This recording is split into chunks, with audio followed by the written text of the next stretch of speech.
अखिल भारतीय क्षत्रिय महासभा block मुंडा पांडे मुरादाबाद में UGC bill के खिलाफ विरोध प्रदर्शन किया और थाना प्रभारी को ज्ञापन दिया। उन्होंने कहा कि यदि इस काले कानून को वापस नहीं लिया तो स्वर्ण समाज खुलकर इस कानून का विरोध करेगा। इस अवसर पर जिला अध्यक्ष अनिक ठाकुर, जिला उपाध्यक्ष एडवोकेट सचिन ठाकुर, राजीव चौहान, रंजीत चौहान सहित काफी संख्या में स्वर्ण समाज के लोग और ब्लॉक मुंडा पांडे क्षेत्र के सम्मानित क्षेत्रवासी मौजूद रहे। रिपोर्ट अजय सक्सेना।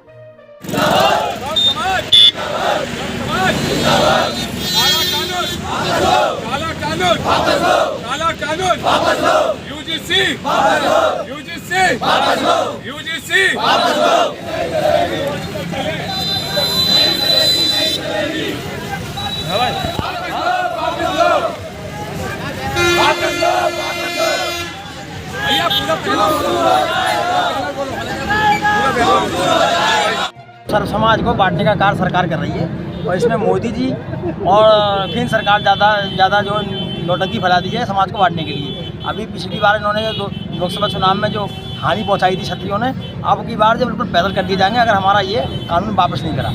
जय हिंद, जय भारत। मैं अविनाश चौहान, मंडल भारतीय किसान बानू क्षत्रिय महासभा। सरकार को यूसीसी कानून लाना चाहिए था, धर्मांतरण पर कानून लाना चाहिए था, जनसंख्या नियंत्रण पर कानून लाना चाहिए था, लव जिहाद पर कानून लाना चाहिए था, लेकिन लेके क्या है यूजीसी। अब ये बताइए, ये समाज को बांटने का काम खुद करना, जाति भेदभाव की भावना हम पे थोप रहे हैं कि हम कर रहे हैं। अरे सरकार खुद कर रही है। हम 10% या 15% हैं, हम कैसे किसी का शोषण कर सकते हैं? कॉलेज में कहीं भी हम 10% हैं, हम 80-90% का विरोध कैसे कर सकते हैं या उनका शोषण कैसे कर सकते हैं, उनका हक कैसे मार सकते हैं? सरकार को इस बात पर ध्यान देना चाहिए अगर आगे सरकार बनानी है तब। अन्यथा सभी स्वर्ण समाज मिलकर इसका विरोध करेगा, पूरा जो विरोध करेगा और जहां तक होगा वहां तक विरोध करेगा। इसका स्वर्ण समाज आज इस काले कानून यूजीसी पर सब एकजुट होकर इसका विरोध करते हैं और जब तक ये वापस नहीं होगा ये लड़ाई हमारी थमने वाली नहीं है। इसके लिए हमें चाहे बीवी बच्चों सहित अपने परिवार सहित आत्महत्या भी करनी पड़े तो हम उससे भी पीछे नहीं हटेंगे।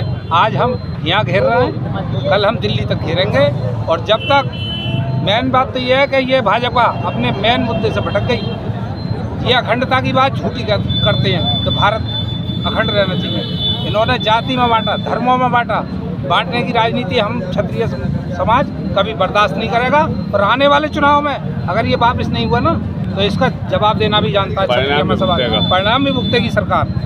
और ये जो जगह जगह हिंदू सम्मेलन कराए जा रहे हैं, इसका लक्ष्य क्या है कि सभी को हिंदुओं को एक करना। और मोदी सरकार क्या कर रही है, जातिवाद में फैलाई जा रही है। एक तरफ कह रही है कि हिंदू सम्मेलन करो, एक तरफ जातियों को बांट रही है, स्वर्ण समाज को अलग कर रही है। तो ये गलत है कि जिसने इस पार्टी को खड़ा करा, इसे बुनियाद को बढ़ाया, उस पार्टी सरकार ने हमारा इतना विरोध कर रही है और यूजीसी कानून लाकर हमारे युवा साथियों को एवं हमारे जितने भी लोग हैं स्वर्ण समाज के, उनका आगे की शिक्षा खत्म कर रही है। तो ये गलत है। सबको एक जैसी शिक्षा मिलनी चाहिए। हाँ, बच्चा अगर ड्रेस पहनता है तो वो इसलिए पहनता है कि सबको एक समान रखा जाए स्कूल में ना। और मैं अखिल भारतीय क्षत्रिय महासभा का युवा जिलाध्यक्ष आज जो देश भर में जो कानून लागू कर रहा है मोदी सरकार, उस चीज़ का हम विरोध कर रहे हैं। पूरा क्षत्रिय समाज, पूरा सर्व समाज एकजुट होकर ये पैदल यात्रा निकाली जा रही है। अगर अभी भी हमारी जो मांग है वो वापस लेने की है, ना कि उस पर रोक लगाने की यूजीसी पर, तो रोक ना लगाया जाए, कृपया इसे वापस लिया जाए। मैं आदरणीय प्रधानमंत्री मोदी जी से ये कहना चाहता हूँ कि इसे वापस लिया जाए यूजीसी कानून। नहीं तो अगर वापस नहीं करा तो हम लोग रोड पर उतरेंगे और धरना प्रदर्शन करेंगे जगह जगह, पूरे ज़िले में, प्रदेश में, पूरे भारत में ये प्रदर्शन जारी रहेगा जब तक वापस नहीं लिया जाए। ये कौन सी जगह है? आप किस जगह धरना? ये थाना मुंडा पांडे, मनकरा मोड़, जिला मुरादाबाद, रामपुर बाईपास, मुरादाबाद हाईवे पर ये हम प्रदर्शन कर रहे हैं। माननीय कप्तान साहब के जरिए ज्ञापन दिया जाएगा। अखिल भारतीय क्षत्रिय महासभा से ब्लॉक अध्यक्ष मुंडा पांडे। ये आज का जो प्रदर्शन है हमारा, ये यूजीसी काला कानून जो मोदी जी लेके आए हैं इसके विरोध में है। अगर ये काला कानून वापस नहीं लिया जाता है तो इसमें हमारा समाज और बाकी और भी जो समाज हैं सारे लोग मिलकर एक बहुत बड़ा आंदोलन प्रदर्शन करेंगे। या तो ये कानून वापस लिया जाए और नहीं तो सब जनता सड़कों पर होगी।